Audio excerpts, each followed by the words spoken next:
Ce message vous est présenté par l'Assemblée chrétienne Le Tabernacle. www.letabernacle.net. Est-ce que nos vies sont en règle? Est-ce que nous en avons fini avec le péché?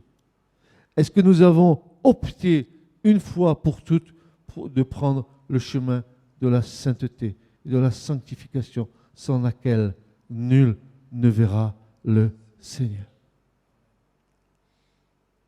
Un jour, un chrétien vient nous visiter ici, ça fait quelques années de ça. Il est dans le culte, il vient en spectateur, comme vous savez, tous ces chrétiens qui passent d'une église à l'autre pour voir quelle est la meilleure église. Je vous rassure, vous ne trouverez jamais la meilleure église. Trouvez Christ avant d'essayer de trouver la meilleure église. Parce que vous ne la trouverez pas sur la terre.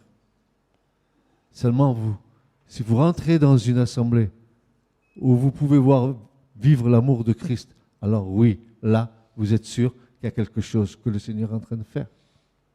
Mais arrêtez de vous faire une carte de restaurant et de dire « Je vais visiter les églises pour voir quelle est la meilleure église ». Dites-vous une chose certaine, qu'il n'y a pas de meilleure église, mais que Christ est réellement, lui, le meilleur de toutes les églises.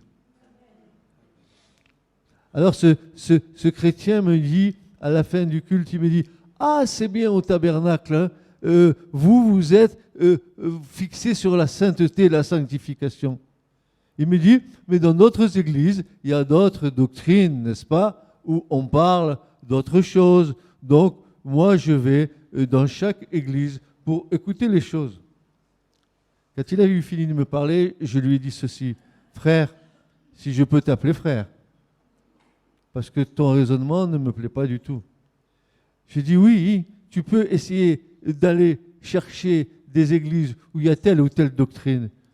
Mais la seule chose, si cette église ne vit pas dans la sainteté, la doctrine que tu écoutes, elle ne te sert de rien. » Pourquoi ?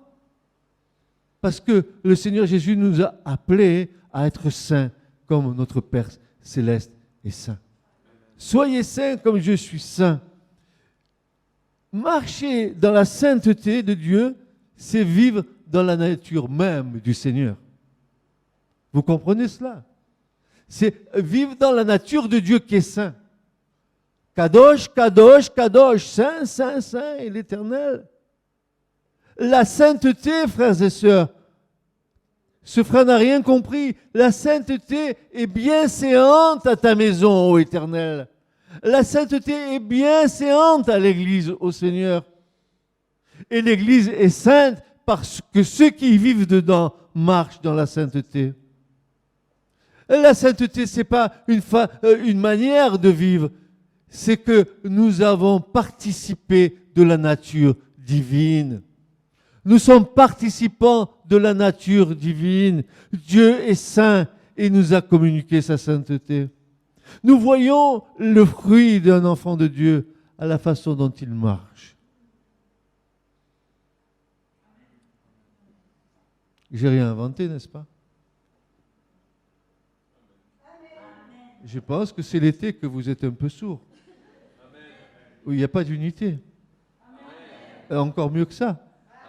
La droite, ils sont faibles.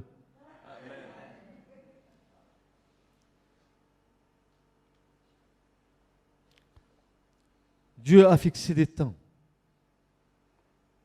Et par des accomplissements prophétiques, à des temps fixés, Dieu révèle sa souveraineté sur le temps. Il est certain, frères et sœurs, que Dieu nous a révélé la structure du temps dans l'Écriture pour que nous puissions le voir mettre en œuvre ses objectifs dans le temps. Voulez-vous voir ce que Dieu fait? Oui ou non? Bien, tout est écrit.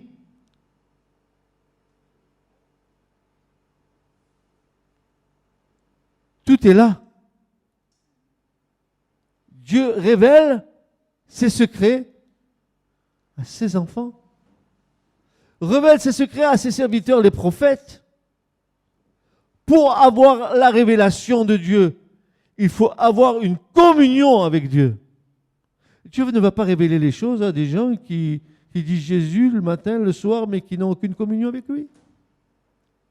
Les choses cachées appartiennent à l'Éternel, mais les choses révélées appartiennent aux prophètes et aux fils des prophètes, et nous sommes un peuple de prophètes, de sacrificateurs et de rois. Amen. C'est ce que nous sommes, l'Église. Si vous n'avez pas réalisé ça, vous vous privez de recevoir la révélation de Dieu. Il est certain que Dieu nous a révélé sa structure du temps pour que nous puissions le voir mettre en œuvre ses objectifs dans le temps.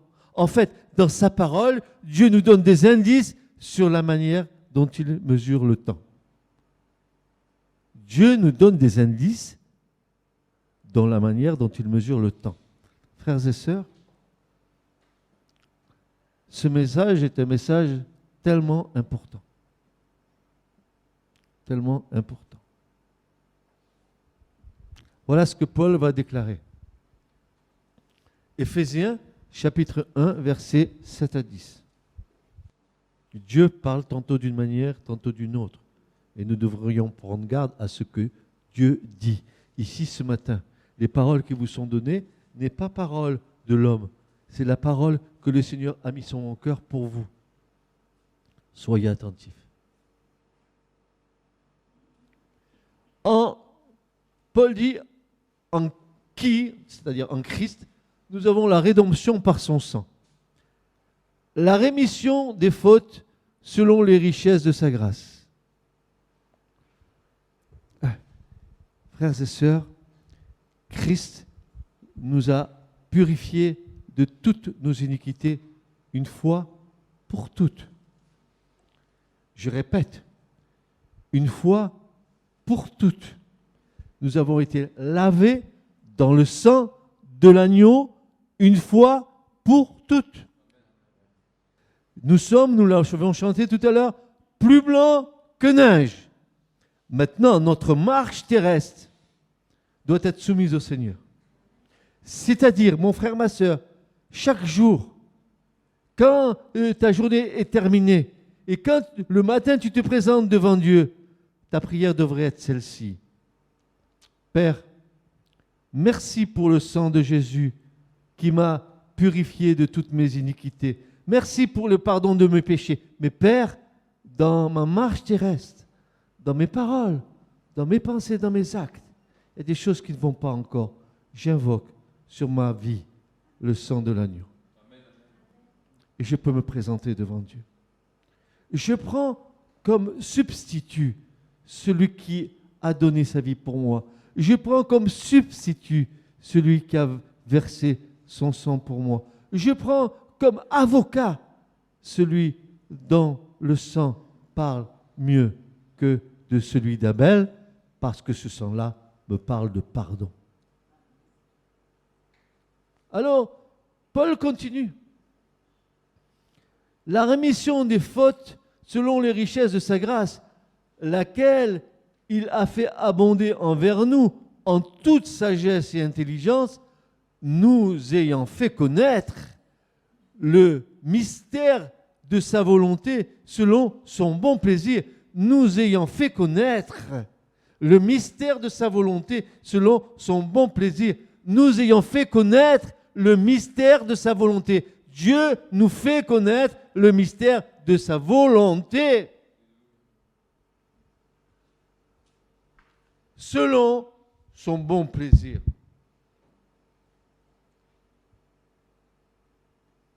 Qu'il s'est proposé en lui-même, et voilà où j'en veux arriver, parce que ça, il faut entendre maintenant ce qui va être dit, pour l'administration de la plénitude des temps. Il y a une administration de Dieu dans la plénitude des temps. Dieu administre le temps. Dieu a fixé des temps dans lesquels Dieu va agir et nous devons les connaître, ces temps. Et nous devons dire au Seigneur, Seigneur, augmente notre intelligence spirituelle. pas naturel. Notre intelligence spirituelle. Seigneur, donne-nous à comprendre les temps que tu as fixés d'avance pour nous, pour que nous soyons prêts. Prêts, mes bien-aimés, prêts à le rencontrer, prêts à être enlevés, prêts à tout instant de pouvoir être face à face avec lui. Alors, il est dit ici, pour l'administration, et le mot grec est très intéressant. Je me suis penché sur ce verset. Il m'a interpellé. Le mot grec ici, l'administration, c'est le mot oikonomia, comme le mot français économie. C'est le même mot.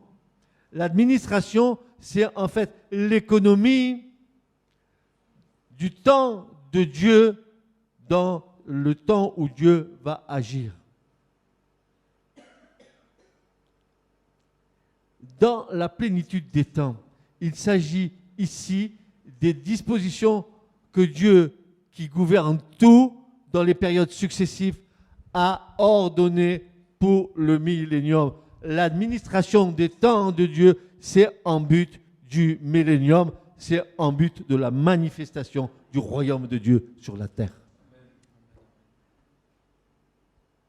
Qu'est-ce que le millénium ? Dieu a administré tous les temps en vue, et regardez bien, en vue, la fin du verset, de réunir en un toutes choses dans le Christ. Dites amen à cela. Amen. Ça ne vous parle pas, ça ? Dieu fait en sorte, il administre les temps afin qu'en une période qu'il a fixée, c'est-à-dire le sabbat de Dieu, le 7e millénaire, où Dieu va donner à la terre le repos, car le prince de paix viendra sur la terre et instaurera la paix. Et ce millénium est là, et Dieu a administré les temps au cours des âges pour que nous aboutissions à ce temps-là. C'est ce qu'on appelle l'administration des temps par Dieu, en vue du grand temps de paix du millénium que Dieu a décidé de donner à l'homme. 6000 ans, nous allons le voir, 6000 ans et un 7e millénaire. 6000 ans de création où l'homme a joui de la création de Dieu et où Dieu va intervenir pour venir donner à sa création un temps de repos comme il s'est proposé lui-même le 7e jour.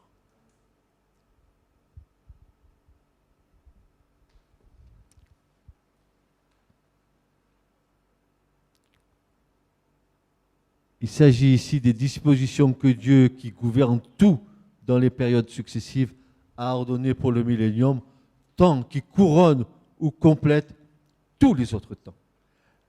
La finalité de la finalité du temps, c'est la manifestation du royaume de Dieu sur la terre, dans le temps du millénium, dans le royaume millénaire, où Christ viendra en tant que roi et souverain sacrificateur gouverner cette terre et les saints avec lui.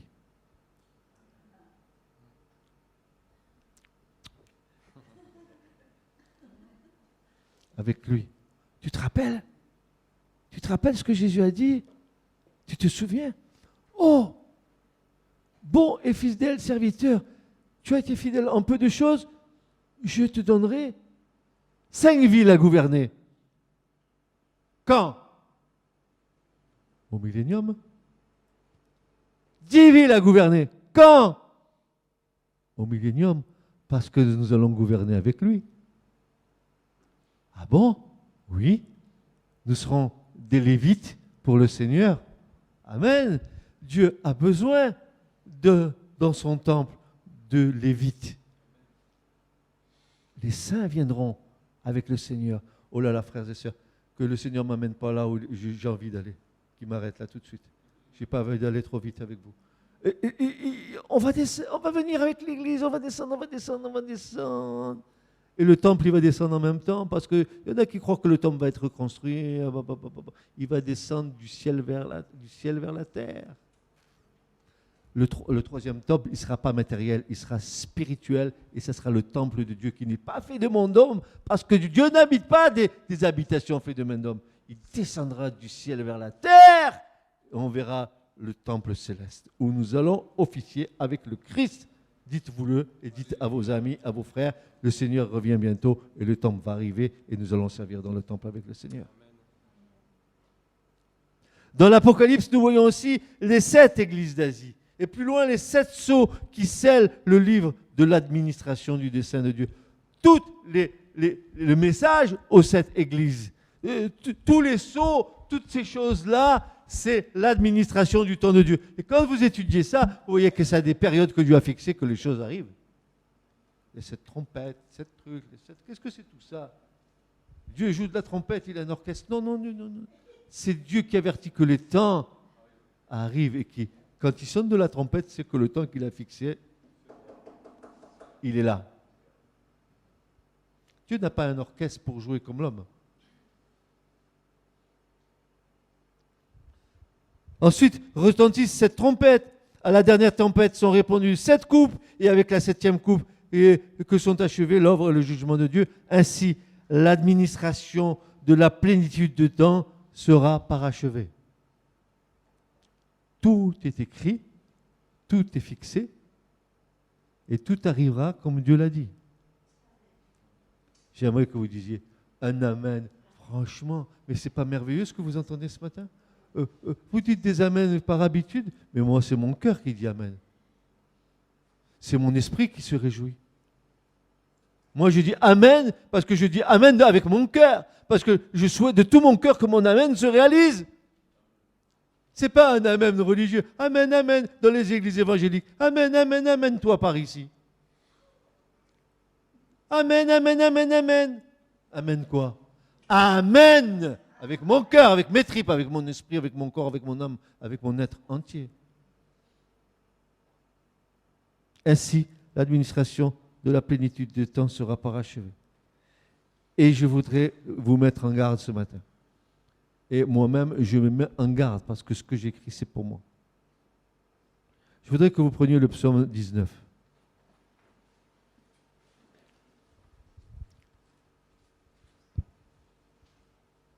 Je voudrais que nous mettions des garde-fous à notre intelligence humaine. Voilà ce que David va déclarer dans le psaume 19. Il va dire ceci à partir du verset 7.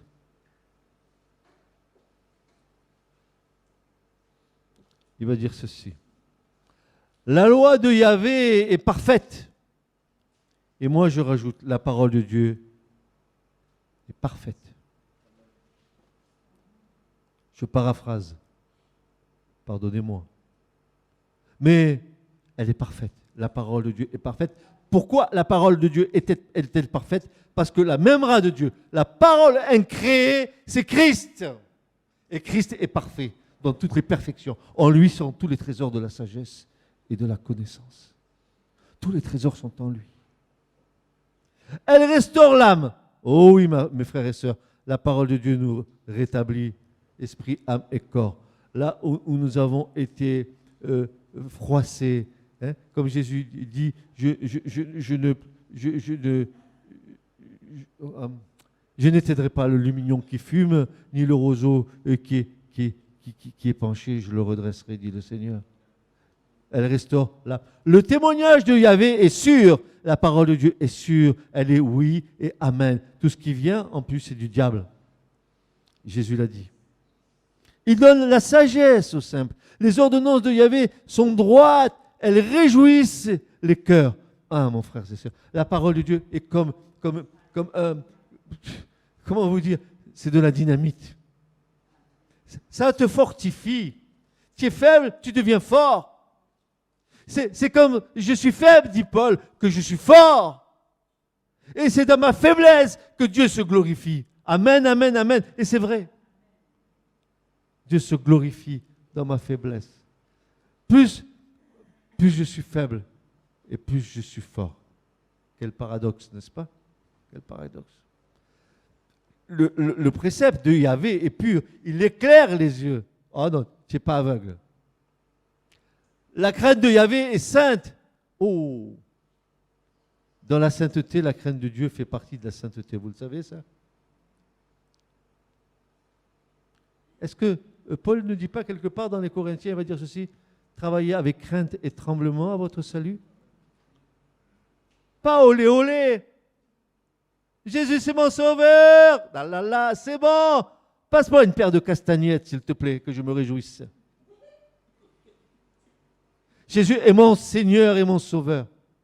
Mais pas n'importe quel Seigneur, pas n'importe quel Sauveur. Parce que quand je le rencontre et quand je comprends que ses yeux, c'est comme des flammes de feu, que sa bouche, c'est comme de grandes eaux, que ses pieds, c'est comme de l'airain poli, que de ses yeux sortent des flammes de feu, alors oui, c'est pas le Jésus de la Sainte Seine. C'est pas le Jésus que Jean a connu avec la tête sur le sein de Jésus. C'est Christ glorifié. C'est celui-là que tu vas voir. C'est pas le petit Jésus dans la crèche. Ça fait longtemps qu'il a grandi. Oui, les décrets de Yahvé sont vrais, ils sont tous justes, ils sont plus précieux que l'or, que beaucoup d'or fin, plus doux que le miel, que celui qui coule des rayons.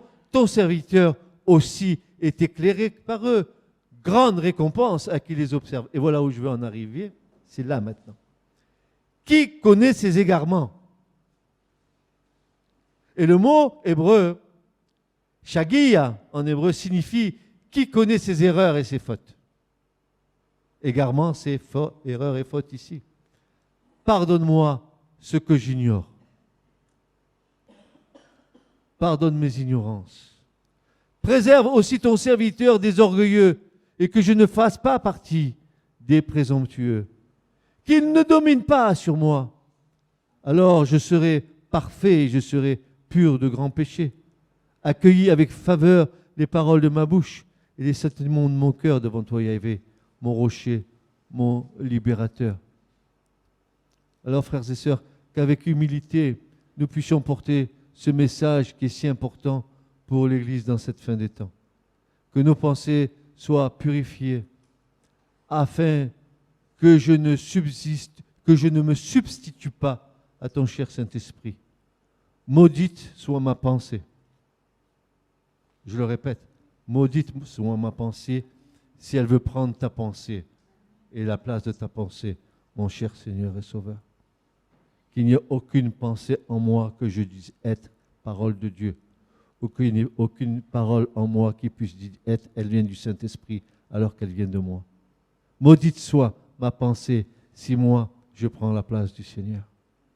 N'est-ce pas? Dieu nous a donné son Esprit Saint. Et nous ne pouvons pas, nous, prétendre parler au nom du Saint-Esprit si c'est nos pensées humaines qui parlent.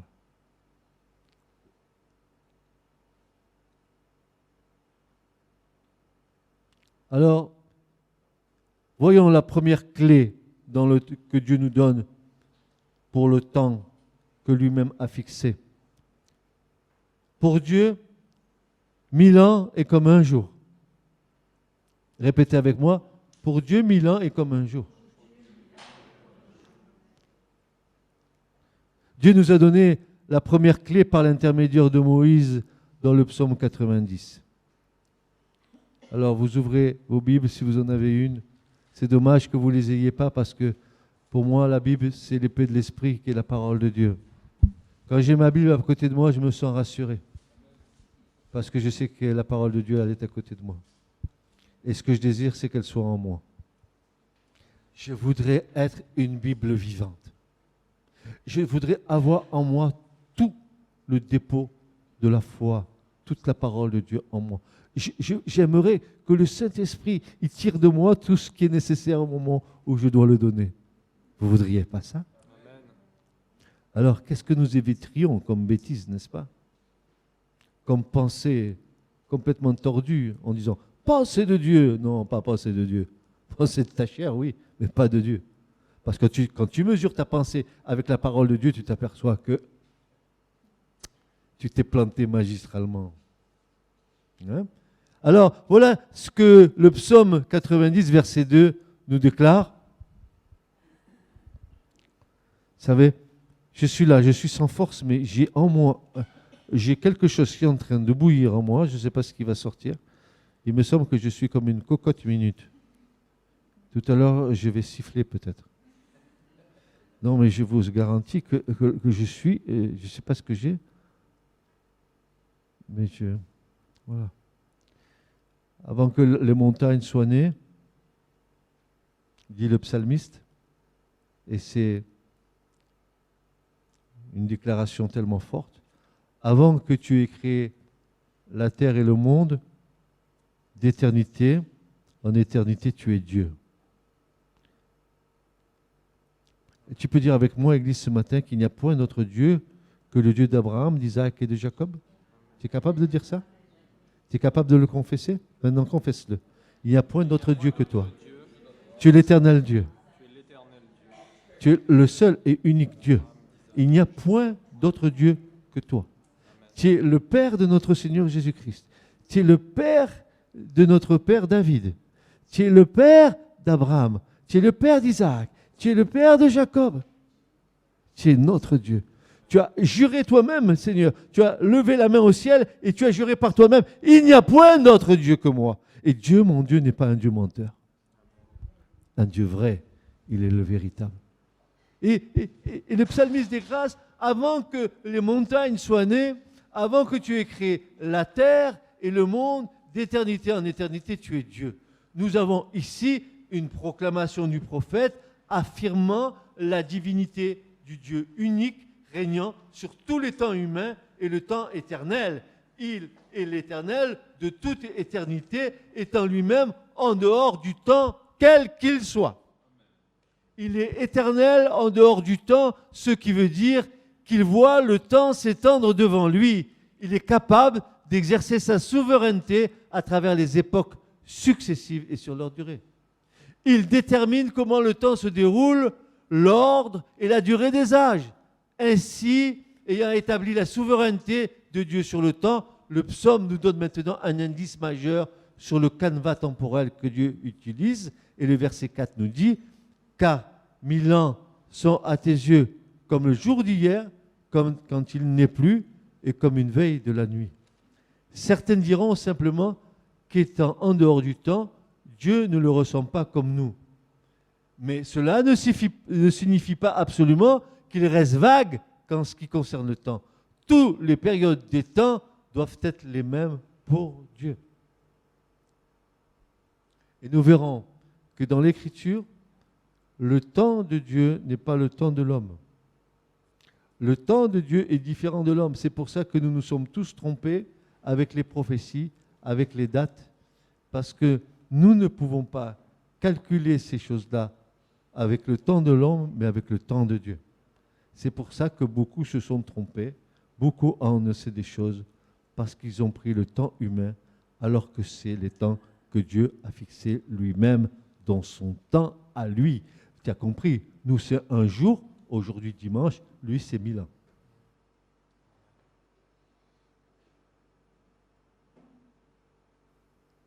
Alors calcule. Dieu est le maître mathématicien et se sert des nombres avec précision et dans un but déterminé. C'est pour cela que beaucoup de rabbins juifs et des pères des églises ont compris cela comme une clé codée que Dieu donne pour dévoiler sa structure globale du temps. En d'autres termes, ceci représente l'expression exacte de la façon dont Dieu a planifié le cours du temps. Un jour avec Dieu égale 1000 ans avec les hommes. Vous remarquez ici qu'il n'est pas marqué qu'un jour est comme un long moment, mais 1000 ans pas comme 20 ans, 1000 ans pas comme 50 ans, ou 1000 ans pas comme 3000 ans. 1000 ans, c'est 1000 ans. Pourquoi, frères et sœurs? Pourquoi? Parce que la base de la structure de Dieu, c'est la base de la création de Dieu. Dieu a créé la terre en 6 jours et s'est reposé. En fait, il a pris du repos le 7e. Et la semaine de la création est la typologie humaine pour l'homme, mais si nous appliquons un jour 1000 ans, nous allons vous apercevoir que le temps que Dieu a donné à l'homme pour jouir de la création va s'étendre sur une période de 6000 ans, mais qu'à la fin du 6000e millénaire, nous allons rentrer dans le temps de repos que Dieu a prévu pour le Shabbat de repos pour la création.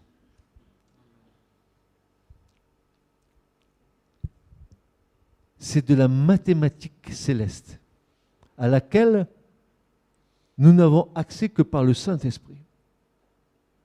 C'est pour ça que, si vous connaissez les langues, la langue hébraïque, si vous connaissez l'hébreu, vous comprendrez que les chiffres marchent de pair avec les lettres. Par exemple, il y a une lettre dans l'alphabet hébraïque. C'est la lettre Vav. Vous avez peut-être entendu parler, le Vav. Le Vav, c'est la 6e lettre de l'alphabet hébreu. Mais le Vav représente l'humanité. Et l'homme a été créé quand? Le 6e jour. Vous avez compris toute la relation de cause à effet qu'il y a avec l'écriture. Et c'est d'une richesse tellement grande que quand vous y mettez le nez dedans, vous ne savez pas si vous n'allez pas passer jusqu'en bas au travers, parce que le gouffre, il est sans fin. Si vous mettez le doigt là-dedans, vous ne savez pas où vous allez.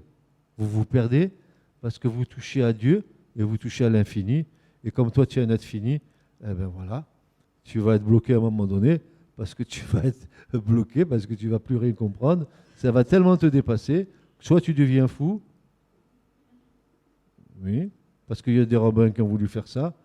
Ils ont voulu rentrer dans l'Éden en haut et ils sont redevenus. Lisez le Zohar, vous allez vite comprendre.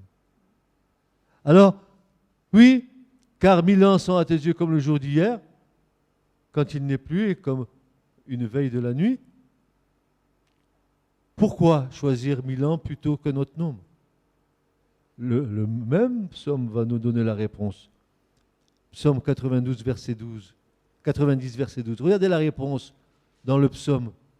Enseigne-nous à bien compter nos jours, afin que nous appliquions notre cœur à la sagesse. Enseigne-nous à bien compter nos jours, afin que nous appliquions notre cœur à la sagesse. Enseigne-nous à bien compter ton temps, Seigneur, afin que nous appliquions nos cœurs à la sagesse, pour que nous soyons prêts, que nous approchions du temps fixé par Dieu pour l'enlèvement de la chère Église du Seigneur.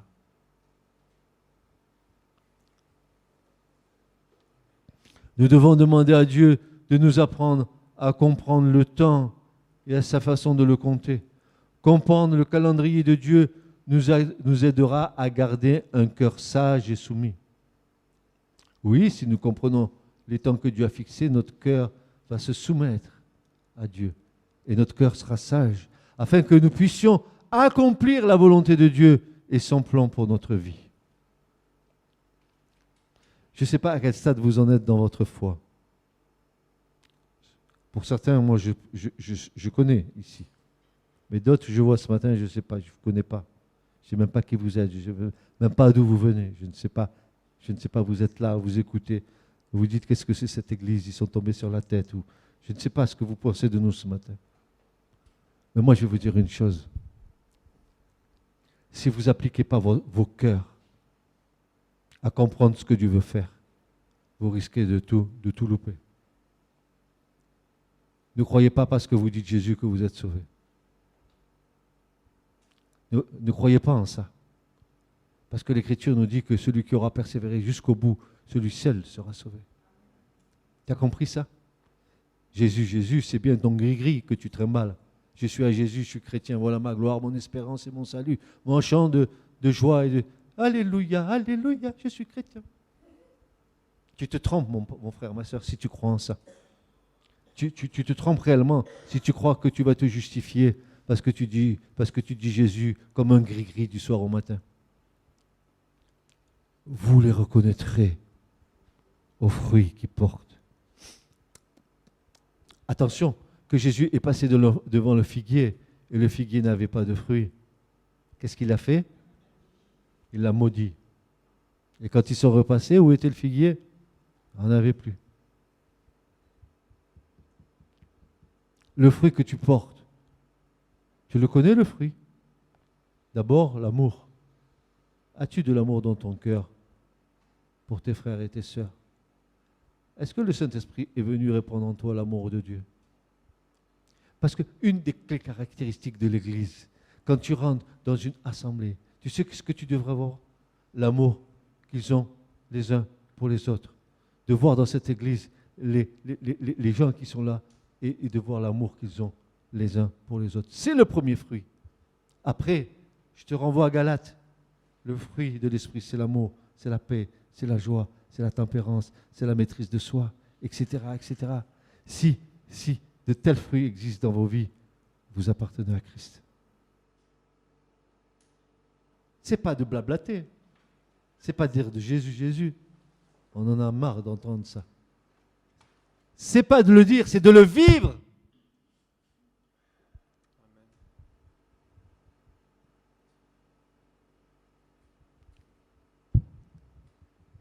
En retournant dans le psaume, Dieu nous révèle une clé majeure pour comprendre son timing. Car 1000 ans sont à tes yeux comme le jour d'hier.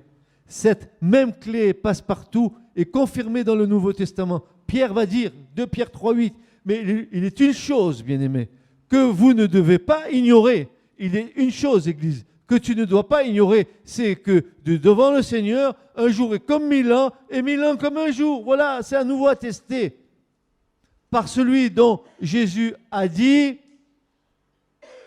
Pierre, m'aimes-tu?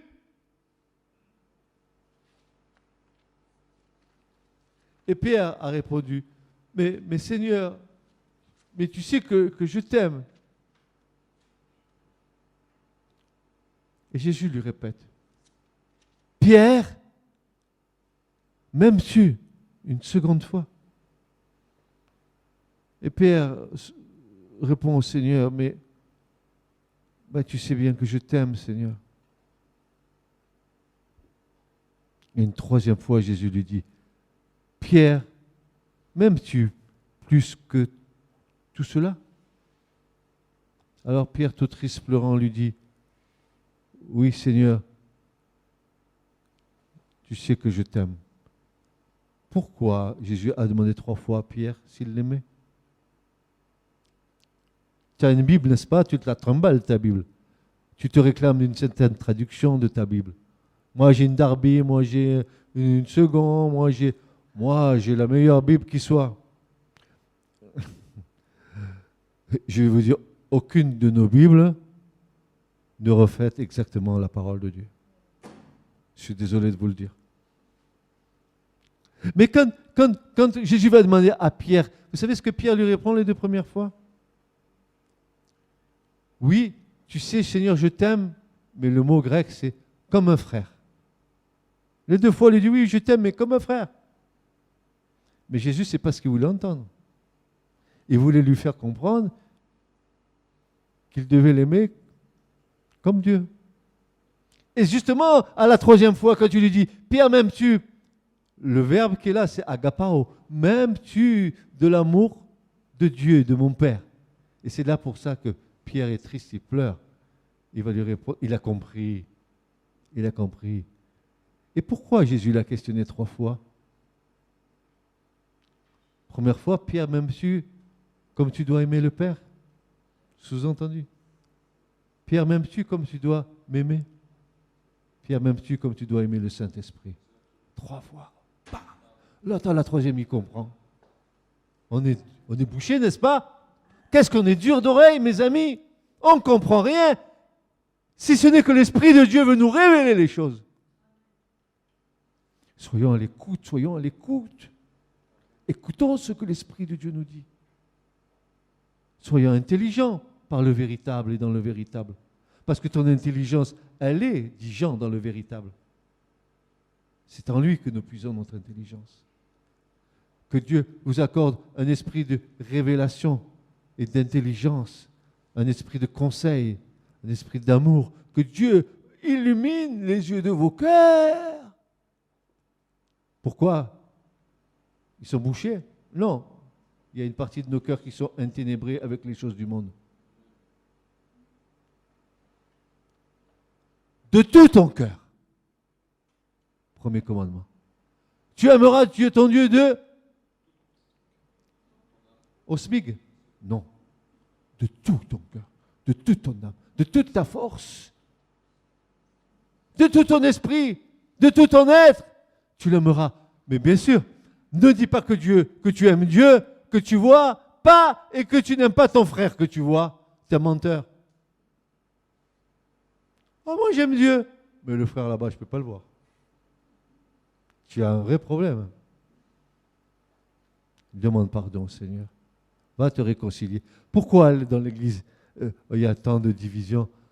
Il y a l'orgueil qui règne dans les cœurs. On ne veut pas s'humilier. On ne veut pas aller voir l'autre et lui demander pardon. C'est moi qui ai raison. Ce n'est pas lui, c'est moi. Tu as compris pourquoi l'Église est dans un tel état? Mais le Seigneur a dit, mais si vous ne pardonnez pas aux hommes leurs fautes, mon Père Céleste qui est dans les cieux ne vous pardonnera pas. Vous finissez il ne vous pardonnera pas? Non, non plus.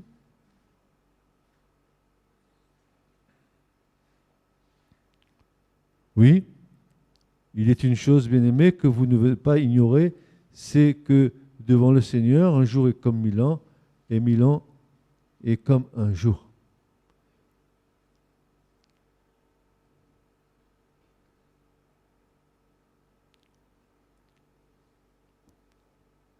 Une autre traduction plus littérale de ce verset de Pierre met l'accent sur l'importance, sur l'effet et l'exactitude de cette déclaration. Et cette version dit, ne laissez pas ce fait précis échapper à votre attention.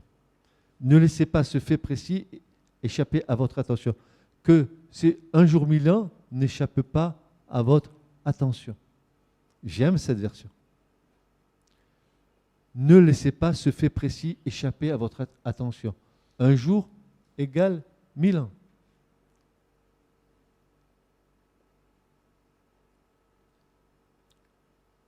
Nous étudierons ce que Pierre a à dire dans le prochain chapitre. Pour la suite, nous avons besoin de découvrir le cadenas fondamental que Dieu a construit pour cadrer la structure globale du temps. Ensuite, nous pourrons appliquer la première clé. Dès que nous aurons la première clé, frères et sœurs, que nous aurons compris, ça va nous ouvrir une autre porte.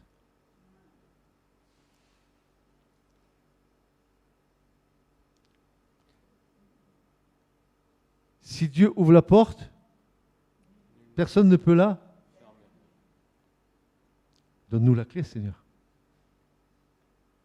Quand on trouve la porte et qu'on voit les merveilles que tu as prévues d'avance pour nous, les temps que tu as fixés, qui vont nous permettre de prier, d'intercéder pour nos familles, pour qu'au temps fixé par Dieu, elles puissent rentrer dans la maison de la foi.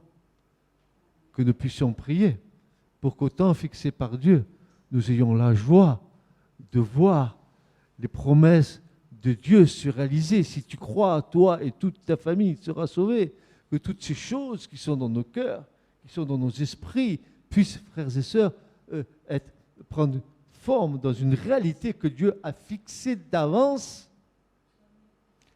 Mon conseil, c'est ne te lasse jamais de prier.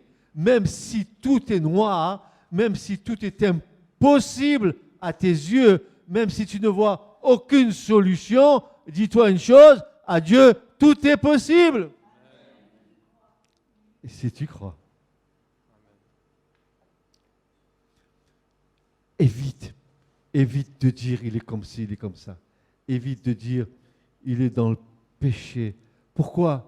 Nous ne sommes pas dans le péché. Pourquoi? Nous ne péchons pas encore. Est-ce que nous sommes meilleurs que les autres?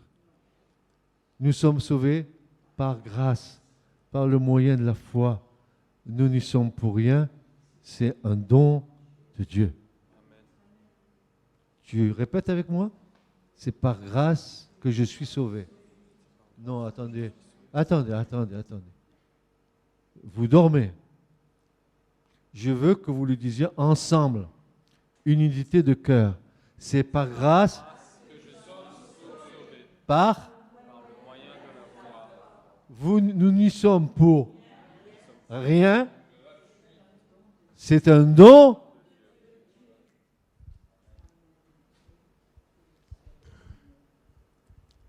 Ce que je crois, c'est que le Seigneur cherche les plus grands des pécheurs.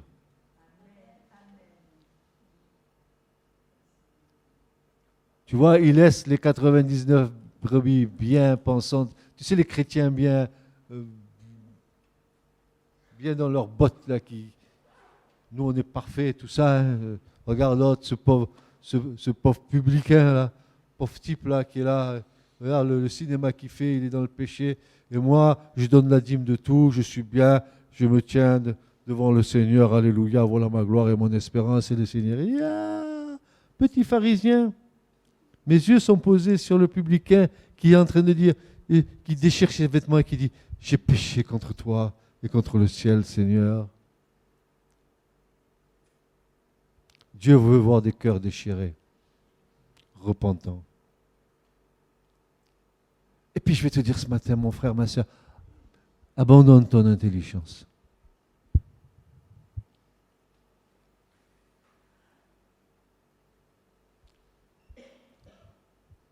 Abandonne tout ton savoir pour essayer de comprendre Dieu. Tu ne peux pas comprendre Dieu si Dieu ne se révèle pas à toi. Ne prends pas la parole de Dieu avec ton intelligence pour essayer de comprendre ce que Dieu a dit. Laisse l'Esprit de Dieu t'illuminer.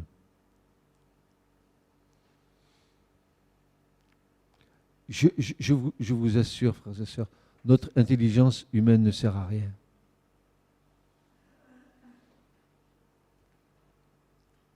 Elle nous servira pour faire un trou avec une chignole, pour placer une étagère, peut-être même parler bien devant les autres.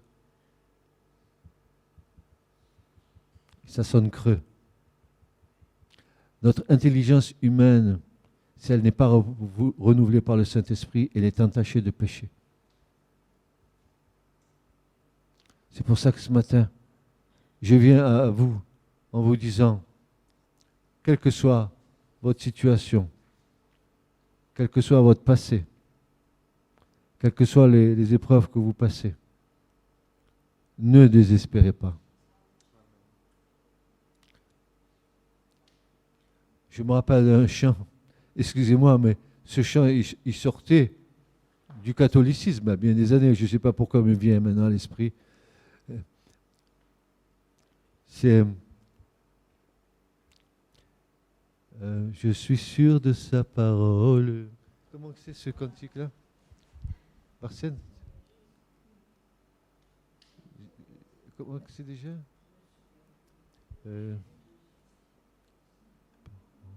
En fait, ça parle un peu d'épreuve et la réponse est je suis sûr de sa parole, car sa parole, elle est vraie, elle est véritable. Alors, je prends mon confiance dans le Seigneur. Je suis sûr de sa parole. Et je prends ma confiance dans le Seigneur, car je suis sûr de sa parole. Vous voyez, ce petit cantique, quand on rejette les cathos, ok, on peut ne pas être d'accord avec eux, mais quand même ça, je prends, parce que c'est bien, c'est vrai. C'est pas tout mauvais. Hein? Aujourd'hui, nous voulons être des chrétiens, pas catholiques, mais cathodiques. Des chrétiens de la génération de la télévision. Non, notre intelligence doit être renouvelée. Pourquoi? Parce que l'apôtre Paul nous dit cela. Vous qui avez des Bibles, n'est-ce pas? Vous le connaissez ce passage, Romains chapitre 12. Soyez transformés par le renouvellement spirituel de votre intelligence. Pourquoi faire? pour comprendre quelle est la volonté de Dieu bonne et parfaite devant lui. Bonne et parfaite pour comprendre la volonté de Dieu. Amen. Ce message vous a été présenté par l'Assemblée chrétienne Le Tabernacle. www.letabernacle.net